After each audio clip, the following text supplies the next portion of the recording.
Hello, Duane. Hello, everybody. You'll be glad to know that my question is a bit shorter than Peter's was. I was just wondering, I've said before I got a little grandson, my son-in-law is very much against Kevin and I and Peter too, saying anything to him about new presentation or conspiracy theories. He's only 4 months, but when he gets older, I just wondered what happens to the children that have no supportive parents. They never find out about new presentation or anything like that. And do they just sort of drift along, or do they actually find it themselves in their dreams and then work it out themselves? Yeah, there's many ways to do it. And, all life is, this is what's so cool as you start to recognize this, and that is that all life is with all of us.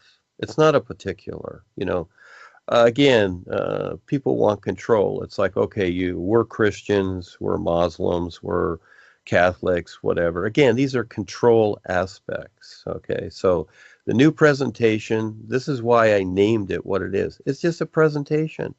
It's not a this or that or whatever. Paul called it a specific because realistically that was the babysitting days and the boot camp. It was first getting through that was the idea. That was step one. That's why it was a particular. Now it's what it is.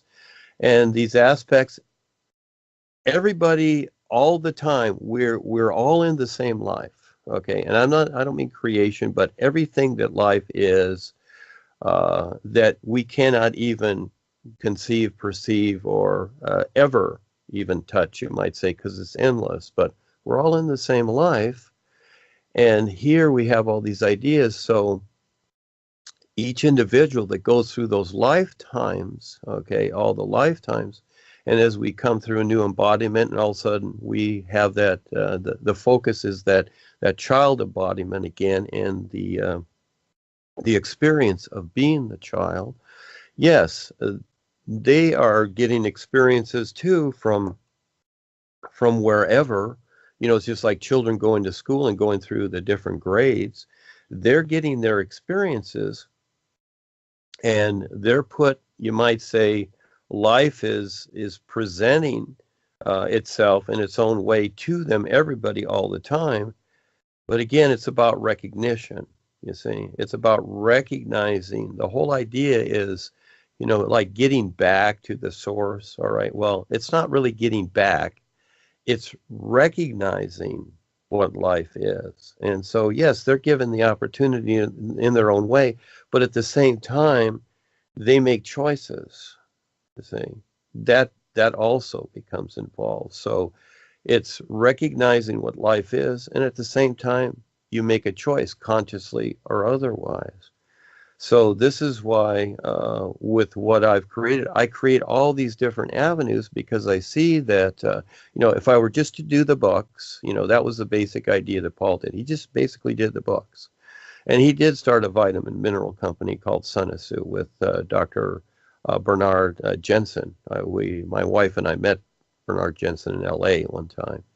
And he started that with Sunasu and it became an MLM. And I was part of it for a while, but I had my construction business. But some people kept it up, etc. And Gail Twitchell became,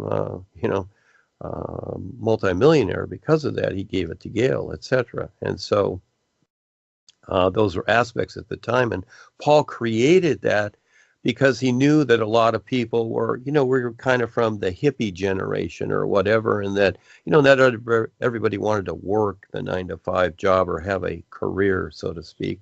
So he created that for people, and some people did very well, and it was about health, and there was the idea. He wrote Herbs, the Magic Healer. So Paul did his part. So, but today I'm doing like that, only more so, okay, so because of what's happening with the earth, and so creating all these aspects, and especially the homeschool, because the children are a doorway for themselves and others at the same time. Again, my daughter, this is how I raised her. I specifically did what I knew, and this is how I raised them. I didn't beat around the bush. And so my girlfriend, Chris, at the time, while I was married, she had kids, but, she didn't really relate that to them because she was afraid. Because realistically, within herself, she wanted to control them. And so my wife was the same way. She was a good person. She knew these things. She was in the corporation, etc. But she didn't really relate to the daughter the same way, because again, it was about, she wanted the daughter to be dependent upon her. See, this is where we're all in the same life, but we still make choices, don't we? And so this is why I left the family and all those things. And like I said, at the best of times, because they didn't want to go any further. They didn't want to explore anymore. And so here we are. And so, yes, everybody has the opportunity. But the big challenge, young lady, is to recognize that, you see, take the time to see what you know with yourself, and then take the time to look at what is it that you really recognize about what you know, and how does it relate to whatever, you see? So something along those lines. Everyone has the opportunity, but at the same time, they make a choice to do it or not. That becomes the difference, is that choice, you see? Hello, everybody. Hello, Duane. Yeah, two awesome. Well, one real side experience and one. Well, yeah, it was another experience. That I've had this week, I'd like to share. Basically, I got some bad news this week. On the Tuesday morning, my son rang me up, Zach, and he says, "Oh, my dad's had to go into hospital." Now, my dad's 80 years old. He's got emphysema and COPD and asbestosis. He's had them a long time. Doctor told him he should have been dead 25 years ago, but he's still here. So, he got a viral infection or something. He's had it a while, so he had to go into hospital. He was having trouble breathing. So he went into hospital. I didn't see him that night, and then I got a phone call the following morning from my sister telling me I need to come in pronto. It's not looking good. So I goes down there and I sees my dad, and he's not looking good. He's on a machine, oxygen machine, and very poorly, very poorly. But he's conscious. He sees me, and I've seen him and that, and I've seen my sister and all that. And yeah, I was, I mean, it's basically, it's all cause and effect. What how is poorly? It's all cause and effect. And basically, I left hospital feeling pretty down and pretty crappy and shit. And well, that night, I went to bed. I didn't. Well, I've never prayed. I don't pray. I don't pray to the fake gods. But I thought, well, I don't know what to do. I'm just going to try and get my head down because my head was done in a bit. I mean, I listened to Duane and all that about death and it's the end of the vehicle and all that. But my dad was basically, he's kind of a hero. I'm 46 now. And he's been there. He's been there the whole time. And he's a great bloke, and I really love him. So I was a bit down. And well, I had to sing the New Year. I sang it in my head because my wife was watching something. And I think it was more of an impression than an actual real side experience. But it was amazing, and it was awesome. The same, it was absolutely awesome. And basically, I was well, all of a sudden, I was up in space in the blackness. Well, space, stars, and everything, space. And then I was kind of sitting down, and then the next minute, I was sat on the floor, but the whole floor was alight. And then I looked around, and I was surrounded by all these, presume they were guides. Basically, it was all sat in a circle, like a campfire circle. But the floor was like, I mean, we was actually in space, sat down, but it was like on some kind of platform. What the floor, but it was all lit up. It was just all alight. And so I says to all of them, I says, "Oh, my dad's poorly. Will you sing the New You for me? Will you sing the New You with me?" And we just started singing the New You. The old everybody in the circle, and it was just awesome. It was just amazing. And then in the middle of the circle, it was just like a ball of light. It wasn't my dad, or it wasn't anything I could see, or or anything. It was just a ball of light, and it was just giving off this awesome bright light. It was fantastic. And that's what I woke up the next day, feeling totally different, feeling great. Obviously, my dad's still poorly, so he's still in hospital now. But I think it was not the next night. It was the other night. I think it must have been on the Thursday or a Friday night. I went to bed and I was singing "Sing the New You," and I went and I can't remember that much about it, but it was fantastic. Basically, I was on a beach, looking at the sea, and it was like beautiful. It was just crystal clear, absolutely beautiful. And then I heard someone shouting my name. So I'm looking everywhere. I can't see no one. And I look up. I mean, I'm looking up. I don't know where I am. I ain't got a clue. But now I'm on a beach, and I look up, and I'm in space. It's like it's in space. You see all the stars and planets and galaxies. It's like I was up in space, but I was on a beach, and obviously the sea's in front of me. But I look up, and it's high. It's really high where I'm looking. The view, what I'm looking at, and the only person I can think it was Duane. Because he had blonde hair and he had a dark suit on, just like on the illustrations. You got the dark like surf suit on with a golden end, and it was like he was on the wave and he was shouting me up, and there was lots of you there. There was lots of people surfing, and the next minute I'm on the wave. I'm riding the wave with you on my board, and it was basically we rode the wave straight into the sun, and it was absolutely awesome. I woke up, wrote it all down. It's fantastic, and that's just two experiences that I've shared with you that I've had this week. My latest ones. Thank you. I'd like to know what anyone will think about it, but I'd appreciate Duane's input. Thank you very much. Yes, thank you, Pearce. If you could do this, if you could write those out. Yeah, no problem. If I have wrote them down, yeah. Yeah, please write them out. We'll probably edit them a little bit, but the basic idea, yes, if you would.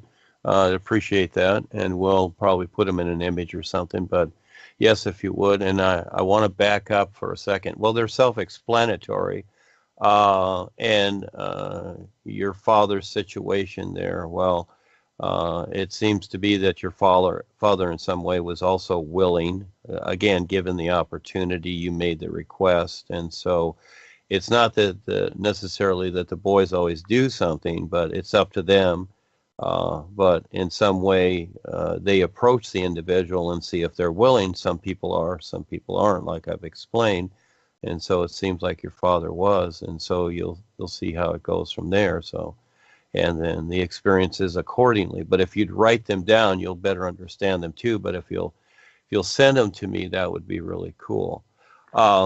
Also, I wanted to back up here a second because I just remembered that Gwen had asked about these. Gwen is, can I talk to her for a second, Pearce? Yeah, of course, yeah. Thank you. All right. Yeah, I'm still here, yep.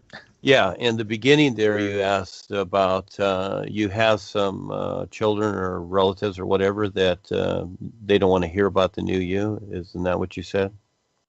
It's my grandson. He's only 4 months at the moment, but my son-in-law is telling us not to teach him anything about the new presentation or not to say anything about conspiracy theories when he gets a bit older. Mm-hmm. You have to respect that. My daughter has attitude. She has for a lot of years, and when she was younger, she was a sweetie, but as she grew up, she had her own attitudes, and I respect that. I just let them be, and so yeah, it's just like going to the neighbor's house and all of a sudden you want to tell them. And, you know, when we're doing this, if we push it on someone, it's kind of like the religious people trying to push their ideas on people. So, yeah, you really have to respect that. And, but the fun part is that you can do the new you and meet your grandson or whatever on the real side and have a discussion with him and ask him if he wants to know. But you got to kind of sometimes sneak around, the heads, you see, the logical heads on the earth, because they have their own ideas. Again, most parents, they have children, and it's my child. They want to actually control the child. They don't see it themselves. They call it love, but it's really control. So again, there's an idea, Gwen. You can go to the real side and discuss this with them, and eventually they're gonna kind of wink at you or something as they get older. You see, they're gonna know that him and you have a secret together, and it's just how it is. Sometimes you gotta sneak around, but you decide that. You see? Yeah. Okay, I'll give it a try. I don't want to sort of go against what they want, but on the other hand, it seems a shame not to give a child an opening to it. So I'll try that anyway. Well, here's the idea. You have to see two sides of it, you might say. See, they have their personal side, which is this world. That's their personal side. But then the individual, like yourself, has their real side, don't they? You see? And so it's there, you're not interfering. You're approaching the individual, because realistically, we're all individuals. But here, we label each other is what we do. Husband, wife, daughter, child, this or that or whatever. We label each other. But realistically, we're not that. We're all free beings of real light already. This is already what we are. So you can go into the real side and approach the individual that's operating that body, and you can, and I wouldn't doubt that they really do want to hear it, but they have to deal with their parent, you see? Because in this one-dimensional world, do you see the difference? There's more than just this world. So again, this is where people stay one-dimensional. They just think that this is life, this is all there is. No. You become multi-dimensional now, and you can approach things from a different way. And this is what the boys do too. And eventually, this is how all you have found this, because they contacted you first on the real side. It's not that you just woke up one morning and, oh, okay, I'll just go on the internet. And, oh, okay, there's Duane, we'll read his stuff. No, you were approached on the real side, given the hints, and little by little, you showed up, you see? And a lot of people are given the hints, but doesn't mean they're going to do it. Again, there's free will. So the real side's fun. You make the contact there. The personal side here, well, that's a particular. We all have a personal side to us. We have that free and easy side on the real side, but here we have attitudes and things like that, because we have to deal with the world. So, but you can, this is where they just walk around things, and you can do the same thing, you see? Right. Okay, thanks. Yeah, so you can have your little adventures there, like I did with my daughter. You can write them down. You can write your own stories or operas too, you and Peter, you see? Okay, well, I wanted to start with this. On a Skype, actually probably several months ago now, Charles shared a dream experience from a new friend, and this new friend, having moved from Ekankar to the new presentation, was hassled by Harold, and Harold had the power, it seemed, to subdue and torment him, and the real guides had come to the individual's aid. Now, I was wondering how it is that Harold has this ability to do this to people, considering his real self is so diminished. Like, as you say, a tiny dot on the real side.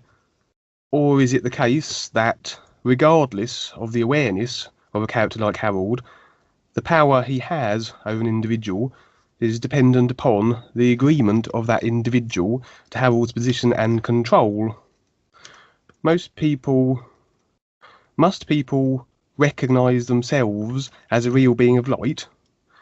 As it seemed in this situation, the individual, even though having accepted the new and decided to move on with it, still seemed vulnerable. Your ability to handle yourself on the real side does seem to increase over time, but it does also seem that the moment you make the transition from your old life into the is, and this new position seems to be the most vulnerable and riskiest time.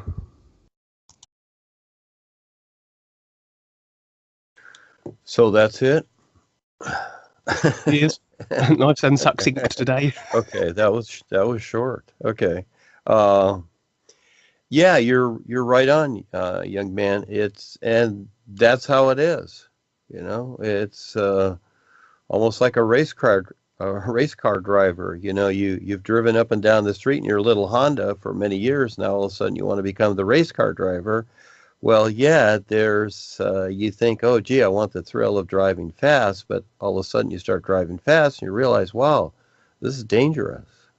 It's really dangerous. And, you know, you have to decide, do you want to do it and keep doing it? Yeah, so it's kind of like that. In other words, yes, a Herald or anybody else, they have no power. The world elites, they have no power. They market the idea that they do, and they get people to agree. And so it's that agreement there. And yes, you know, just like somebody coming up to you on the street and just grabbing you and kicking you and punching you, a couple of people doing that to you or anybody, we're all vulnerable. It's not about the new presentation. It's not about anything.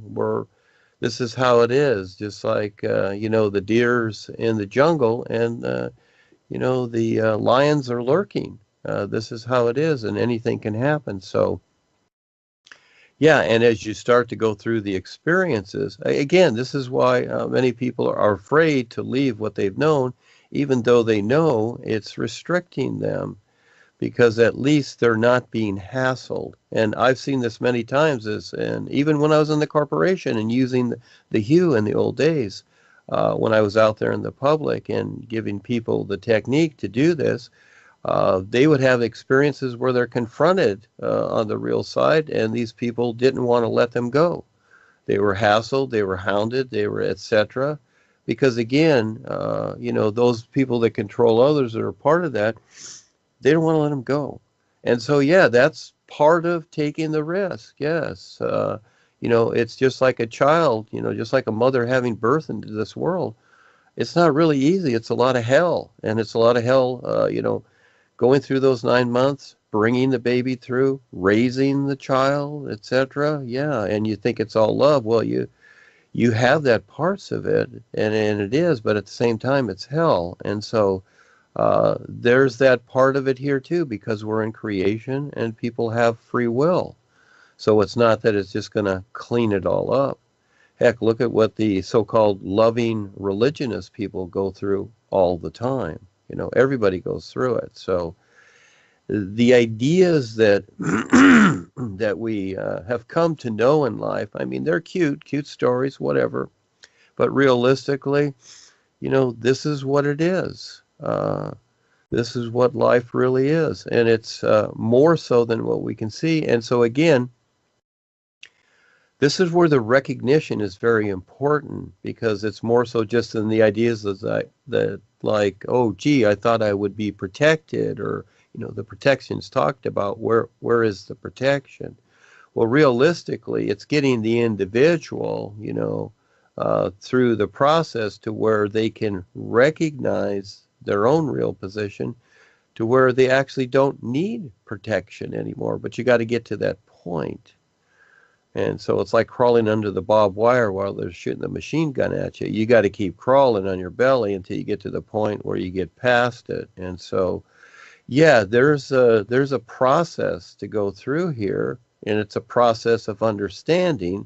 And for the most part, most of us have been raised with misunderstanding. Of course we have, because again, where did everything we come from and raised with, where did it come from? It's basically distorted stuff. It's something in life, but is it a real reference to what we need or what we want to go through? Well, no, it's not. And you know, just like what we were raised with our parents, what did we really get from them? I had a mother and father too, and what did I get from them? I had to figure it out on my own. When I left home at 17, my mother raised me, the personal self, you know, took care of that part. But the real me had to figure this out, and this is what it is too. So we're providing, the presentation and the reference, but the individual, that's where they have to figure it out. So again, all these assumptions about this or that, I get it. And so as you go through boot camp like a soldier, when you're out there in the field, you got to figure it out. Yeah, you have the backup of your buddies and whatever, but at the same time, you're on your own figuring it out. And this is what it is here too. So, but you can, excuse me, you can get to that point where, yes, you have, just like anything, just like going through school or college or whatever, and finally getting your degree, getting your job or your career or whatever, and eventually you figure it out. You've made your little nest egg, so to speak. See, but this is a bigger picture. Now you're dealing with endless variables, okay, to where you want it to be simplified and concrete and absolute, but it's not. And all of a sudden now there's a whole new playing field, you see. And this, again, this is what scares people, because now it's always the unknown. And most people won't go there. They want to stay self-convinced with what they've known. So, yeah, things happen. And they happen to me too. I deal with them all the time. I'm constantly deal with them. And I feel the heaviness of this world because I take this on.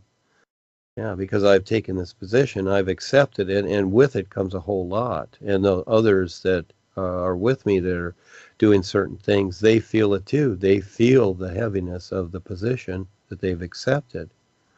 But this is what it is now. So, but the best thing to do is, again, just do what you can. I know it gets frustrating at times and whatever, and bewildering, etc. But just take those moments to simply recognize and to see through it. And even with that, even with what I see, and I don't see it as a big deal, because the whole of life is endless, even with what I see, I still have to deal with my personal self in these things. I still have to, because I still have it here, you see? It's just like I live in this little box of a house, and I still got to pay the rent. I still got to pay the rent space and do whatever. I still have to maintain it. I still have to deal with it. So working through the process, and we all are. And so there's not the perfect resolve. These are these little stories that, it's like, well, come to God and Jesus will save you, and, oh, your life will be all fine, etc. And so, but, really, it's not about that. It's not about peace, love, and all these things. The real us, our real awareness, who you really is, wants the challenge, you see, and it's figuring that out to recognize that there is a challenge always with the whole of life. Always a challenge. Even the boys, they have it too. They focus on that challenge because there's always more to recognize. And so we've been marketed and really indoctrinated, look at the educational system, to be one-dimensional and to struggle with that. And for the most part, even through the systems that so-called educate us to be distorted and confined and self-convinced, they very seldom, if ever, talk about the imagination, you see. They tell you what you're to think, you see. So then you got to figure out how to get past what you've decided from what they've told you. So there comes the confusion and the hassles, etc. So it shows up in its own particular ways, you see. That becomes the struggle. The struggle and the hassle is not really from others. It's really with ourselves and the position we've taken. The position I've taken here, I get hassled. I've taken it on because this is how it is. I'm in the pit here with everything, dealing with it. And I've accepted that. That's fine. I take on the challenge to do that, because there's a bigger picture. I see it, because if I don't do it, who will? And at the same time, I want the experience, etc. So again, you have to ask yourself, what is it that you want? Do you want to see the bigger picture, or is it there's something there just for yourself? So there's many ways to see it. And yeah, the protection idea is nice. It's kind of like a warranty you buy on, an appliance or a car, And then all of a sudden you're thinking in your mind, well, okay, something went wrong with the car, and the warranty will cover it. But then all of a sudden you go into the dealer and they go, oh no, well, Yes, it covers this and that and whatever, but oh, that's your rear end, that's your transmission. Well, the warranty doesn't cover that. You didn't read the policy, did you? And so again, it doesn't cover everything. So there's always variables to our experience in life. And so this is where many people will think, well, this, the new presentation isn't this or that or whatever. And again, it's the thinking process with the personal self. It is a whole lot to understand this. And so this is, again, where it's easier for people to they will just go back to where they're told what to do by their spiritual masters or their politicians, which is really political. And they will stay passive, and they will pretend that everything's okay, and it will seem as though it is. And then eventually they just grow old and go to sleep, and they will forget where they're at. So that's a la-la land for them. But to take on the challenge and to recognize that, yeah, you're going to confront everything. Get ready. This is what it's all about. I'm going to confront everything. And so this is where you learn to develop a real sense of humor, because it gets a little bit hilarious. So, and look at the people that you have around you. Now you have the best friends that are going through the same process. So we all go through it together and we share. So that's the best part. And if there's a better understanding or a better connection to the true reality life is somewhere else, yeah, go for it if you can figure it out. I've seen people do this, and they went to these other paths and whatever. They just wanted to be comforted.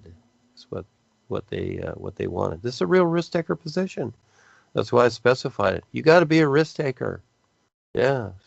And, whatever's coming is coming, and that's what it is. And the boys will help prepare you in their own way. It's invisible, and all of a sudden, this is where you use that intuitive part to recognize your real awareness, more so than just your mind, and depending on your mind and emotions to resolve your life for you. In the personal sense, those things can relate.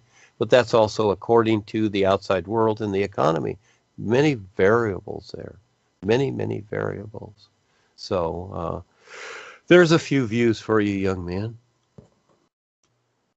Okay, thank you very much, Duane. I'll just squeeze in a dream, and this will be the last thing I will say for the Skype. I thought it was quite a cool one.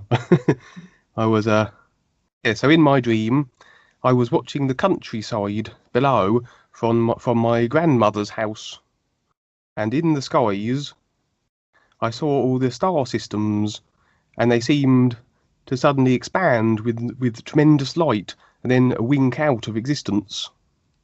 I then saw what I thought at first to be a lot of little planetoids emerging from where the light had been.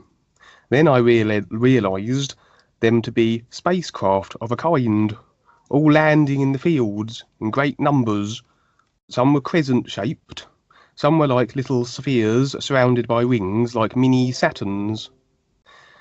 There was also in the dream an individual who had a kind of a technology. He'd been in preparation for this event. He had a place full of gadgetry, but I had the sort of sense that he was a good guy, and as opposed to a naughty controller type. And also then right at the end of the dream, Val suddenly popped into the dream as well. And he said to me that apparently the people that knew of this individual and what he had been working on had been disappeared. And that was the end of the dream. Okay, so you're getting a hint of things to come. Yes. And so I'll just say it that way. And so, again, and Val showing up, he's the witness. He knows. Okay, so you're getting a little bit of hint. So we'll just go to that part of it, and there will be more that's showing up. So, yes, thank you very much. That's another huge confirmation of what's coming up. Yeah. Okay, thank you, Duane. Yeah, I think we're more or less out of time for the day. I did have a few other dreams, but I'll save them till next week. Well, you kids are wonderful. Thank you. Thank you so much. And, I know the explanations are kind of lengthy, but, just to explain things kind of black and white all the time really doesn't do it. Again, people jump to conclusions. There's always variables with everything. So what we present, what's written and presented here, etc., and anywhere, keep in mind, these are just references. We are experiencing references to this true reality until we can recognize it wholeheartedly and stand in it. Then we're free of all encumbrances. So that's the process we're going through. So little by little, we're getting it. And at the same time, we're taking on this adventure while we're still here, you see? That's the fun part.